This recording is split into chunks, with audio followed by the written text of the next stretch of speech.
ঠাকুর শ্রীরামকৃষ্ণ বললেন, তাঁর কৃপা পেতে গেলে আদ্যাশক্তিরূপিণী তাঁকে প্রসন্ন করতে হয়। তিনি মহামায়া, জগৎকে মুগ্ধ করে সৃষ্টি স্থিতি প্রলয় করছেন। তিনি অজ্ঞান করে রেখে দিয়েছেন। সেই মহামায়া দ্বার ছেড়ে দিলে তবে অন্দরে যাওয়া যায়। বাহিরে পড়ে থাকলে বাহিরের জিনিস কেবল দেখা যায়। সেই নিত্য সচ্চিদানন্দ পুরুষকে জানতে পারা যায় না। তাই পুরাণে কথা আছে, চণ্ডীতে মধুকৈঠব বধের সময় ব্রহ্মাদি দেবতারা মহামায়ার স্তব করছেন।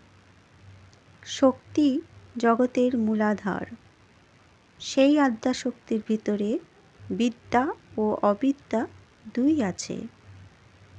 অবিদ্যা মুগ্ধ করে। অবিদ্যা যা থেকে কামিনী কাঞ্চন মুগ্ধ করে।